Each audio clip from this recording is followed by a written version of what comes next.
మిత్రులారా గమనించండి, చింతల మానేపల్లి మండలంలో ఏదైనా తహసీల్దార్ ఆఫీసర్ వస్తే ఆయన చివరికి సస్పెండ్ అవుతున్నారు.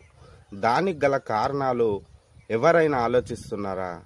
కారణం ఏంది అంటే, మండలంలో ఉన్నటువంటి బడా బడా నాయకుల యొక్క మాటలు నమ్మి మీరు అడ్డమైన దారిలో పనిచేస్తుండడం మూలంగా మీరు సస్పెండ్కి గురి జరుగుతుంది. గతంలో ఉన్నటువంటి ఖాజా నియాజుద్దీన్ అనేటటువంటి ఎంఆర్ఓ గారు కూడా నాయకుల యొక్క మాట విని చట్టానికి విరుద్ధంగా పనిచేయడం మూలంగా మీడియాకు అడ్డంగా దొరికి సస్పెండ్ కావడం జరిగింది. ఆఫీసర్లు లంచం తీసుకున్నారంటే పక్క సీట్లో కూర్చున్న వాళ్ళకి ఇట్లా తెలియదు, గంత సీక్రెట్ గా నడిపిస్తారు. అవసరమైతే గూగుల్ పేనో ఫోన్ పేనో చేయమంటారు. ఇక కొందరు గిఫ్టులు తెమ్మంటారు, కొందరైతే షాపింగ్ కు తీసుకుపోయి నచ్చిన నగ తీసుకుంటారు. మరి వాళ్ళు పని చేస్తారో లేదో తెలియదు, కానీ గీడ చూడు ఎంత పద్ధతిగా నడుస్తుందో. అగో ఎంఆర్ఓ పైసలు ఇచ్చుడేందంటారా? రైతులు చెప్తారు ఇనుండ్రి. నా దగ్గర 1,70,000 తీసుకున్నాడు ఎంఆర్ఓ. ఆయన భార్యగా చేసిండు పట్ట, నాకు చేయలే. 40,000 రూపాయలు ఇచ్చిన నా భూమి పట్టగాలి, ఇది ఒక కాగితం ఇచ్చిండు అంతే. గదన్నట్టు సారు పేరు ఖాజా నియాజుద్దీన్, కొమ్రంభీం జిల్లా చింతల మానేపల్లిలో ఎంఆర్ఓ. ఇప్పుడు ఇంకో ఊరికి ట్రాన్స్ఫర్ అయిందట. ముచ్చట రైతులకు తెలిసింది.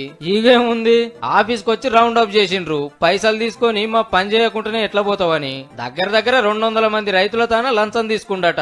నిజమేనా సార్ అని ఎంఆర్ఓ గారిని అడిగితే, పైసలు ఇచ్చింది అని నేను ఒప్పుకుంటున్నా. ఎందుకు అని అంటే ప్రతి రైతు ఇచ్చింది అని అంటున్నాడు, అది నేను కాదు అని అన్నా.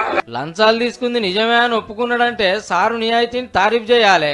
రైతుల తాన లంచం తీసుకున్నా, పనిచేయనందుకు పైసలు వాపసిస్తున్నా అని కాగితం కూడా రాసిచ్చినందుకు ఈ 15 ఆగస్టు నాడు ఉత్తమ ఎంఆర్ఓ అని సన్మానం చేయాల్సిందేపో.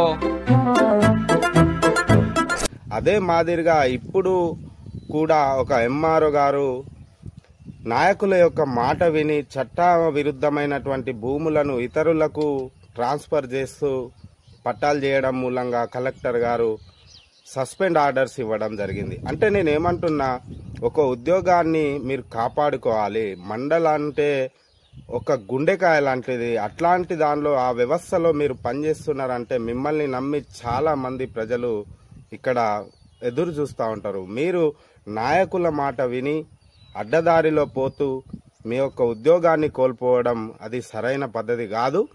దయచేసి మండల ఆఫీస్లో పనిచేసేటటువంటిదిగా ఆఫీసర్లు కానీ ఎవరైనా ఏ అధికారి అయినా కూడా లంచాలకు మంచాలు మోసి పేద ప్రజలను పీడిత భావాలుగా చేయడం సరైన పద్ధతి కాదు.